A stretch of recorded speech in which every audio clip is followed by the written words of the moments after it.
నమస్తే RK news కి స్వాగతం. నారాయణపేట జిల్లా మరికల్ మండల కేంద్రంలో ఇందిరాగాంధీ చౌరస్తా దగ్గర విశ్వ హిందూ పరిషత్ బహిరంగ దళ్ ఆధ్వర్యంలో దేశం కోసం అమరవీరుల కొవ్వొత్తులతో నివాళులు అర్పించడం జరిగింది. ఈ కార్యక్రమాన్ని ఉద్దేశించి శ్రీ భారతి స్కూల్ ప్రిన్సిపల్ లక్ష్మీకాంత్ రెడ్డి మాట్లాడుతూ దేశం కోసం మహనీయుల ప్రాణాలను అర్పించడం జరిగింది. మన కోసం, భారతదేశ ప్రజల కోసం కాశ్మీర్ బార్డర్ లో జవాన్లు కాపలా కాస్తున్నారని, వాళ్ళ త్యాగం మరవలేమని, భారతదేశంలో పుట్టినందుకు గర్విస్తున్నామని, ప్రతి ఒక్కరు కూడా దేశం కోసం పాటుపడాలని తదితర అంశాలపై మాట్లాడడం జరిగింది. కార్యక్రమంలో విశ్వ హిందూ పరిషత్ బజరంగ్ దళ్ మండల అధ్యక్షులు, పట్టణ అధ్యక్షులు, కమిటీ అధ్యక్షులు తదితరులు పాల్గొన్నారు.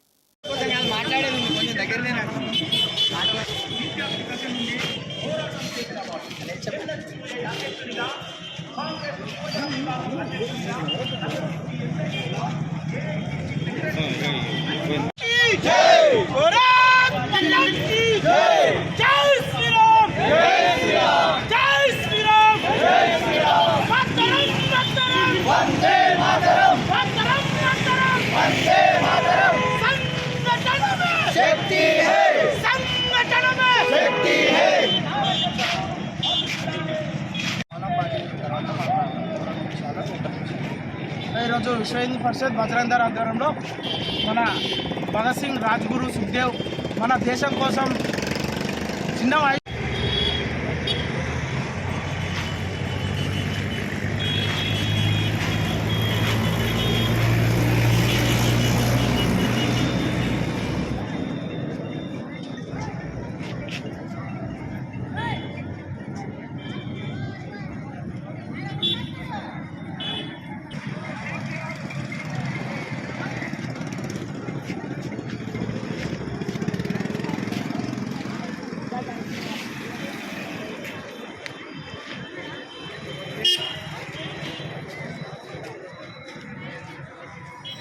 माता की जय, भारत माता की जय.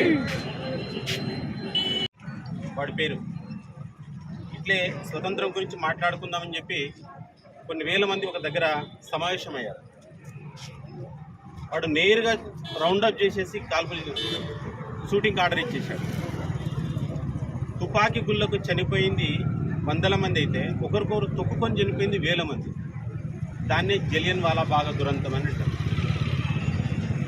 ఆ సంఘటన చూసినటువంటి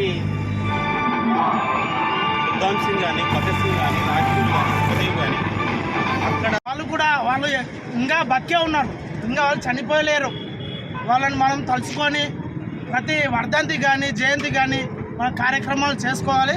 అదేవిధంగా 2 నిమిషాలు మౌనం పాటిద్దామని. ఏమైనా యువకులరా,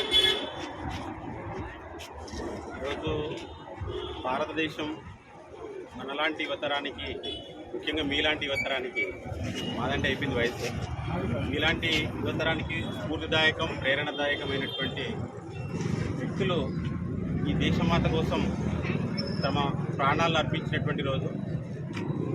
ఈరోజు మనం సరైనటువంటి సమాచారం లేక మన పిల్లలు ఎవరిని హీరోలుగా తీసుకుంటున్నారు, ఏది అవసరమో ఏది అవసరం లేదనేటువంటి విషయం మన ఇళ్లలో కూడా మనం గమనించట్లేదు. భగత్ సింగ్ చిన్నగా ఉన్నప్పుడు వాళ్ళ తాత పొలంలో విత్తనాలు నాటుతున్నాడు. ఎందుకు తాతయ్య విత్తనాలు నాటుతున్నావు అని అంటే, ఒక్క విత్తనం నాటితే 10 విత్తనాలు వస్తాయి, అట్లా అందరికీ భోజనం అవుతుంది అంటే ఈయన వెళ్ళి ఒక తుపాకీ నాటుతున్నాడు, తుపాకీ కత్తి నాటుతున్నాడు పిల్లవాడు. ఏం రా అవి నాడుతున్నావు అంటే, నాకు కత్తి కావాలి, తుపాకీ కావాలి, ఈ తెల్లదొరలు ఈ దేశం నుంచి తరిమి కొట్టాలి, అప్పుడు నా దేశం చాలా సుభిక్షంగా ఉంటుందని చెప్పి ఒక 10 సంవత్సరాల బాలుడు ఆ మాట అన్నాడంటే, వాళ్ళ ఇంట్లో ఎలాంటి వాతావరణం ఉంటే దేశం కోసం 24-25 సంవత్సరాల వయసులో తన జీవితాన్ని భారతమాత కోసం అంకితం చేసిండు అన్నది మనం ఆలోచించాలి. అక్కడ పంజాబ్లో జరిగినటువంటి ఒక ఘోర సంఘటన, ఆ సంఘటన నుంచి ఈ పిల్లలు అంతా 18 నుంచి 24-25 సంవత్సరాల వయసు, ఆ ప్రేరణ దేశవ్యాప్తంగా ఒక రకమైనటువంటి సంచలనం క్రియేట్ చేసింది. తెలంగాణ అవసరమా లేదా అని మనకు తెలియకుండానే 1100 మంది ఏ విధంగా అయితే చనిపోయామో, ఇలాంటి వాళ్ళ ప్రేరణ వల్ల భారత స్వతంత్రం కోసం ఈ వయసు పిల్లలు కూడా ఉద్యమం పాల్గొన్నారా అనేటువంటి భావన భారతదేశం మొత్తంగా వ్యాప్తి చెంది ఆడ మగ పిల్ల జల్ల ముసలి ముతకాని కాకుండా దేశం కూడా స్వతంత్రోద్యమంలో పాల్గొన్నది. స్వతంత్రోద్యమం 3 పద్ధతిలో జరిగింది.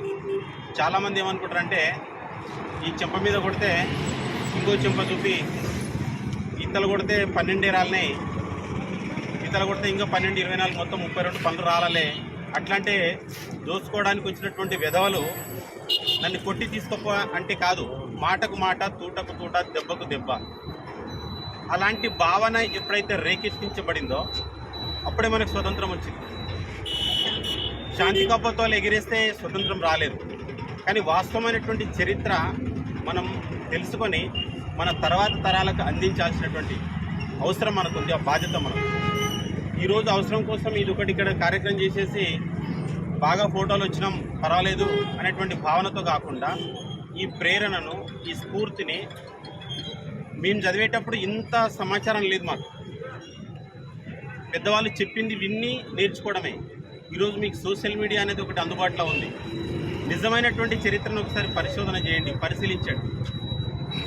మన ఇంట్లో పిల్లలు నీకు నచ్చిన హీరో ఎవడరా అంటే గబ్బర్ సింగ్ అంటాడు, పోకిర్ అంటాడు, లంగాల్ లబ్బు, వీళ్ళు హీరోలు.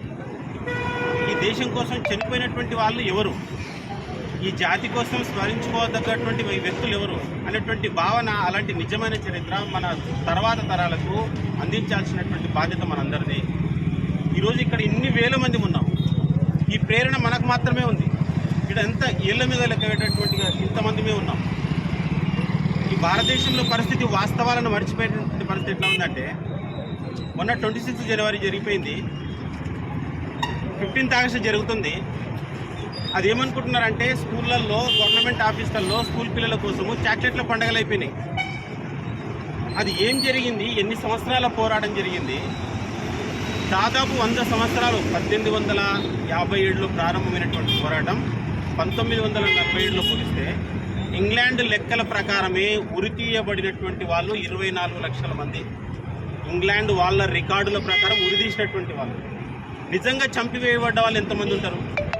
ఎన్ని లక్షల మంది ప్రాణాలని పణంగా పెడితే మనకు స్వతంత్రం వచ్చింది. సరే, వాళ్ళంటే స్వతంత్రం కోసం చావడానికి అవకాశం దొరికింది, చచ్చారు. కానీ దేశం కోసం బతికే జీవించే అవకాశం మనకు వచ్చింది కదా. మనం నిజాలు తెలుసుకొని, వాస్తవాలు తెలుసుకొని, వాస్తవ చరిత్రను మన తర్వాత తరాలకు అందించాల్సినటువంటి బాధ్యత మనందరిపైన ఉంది.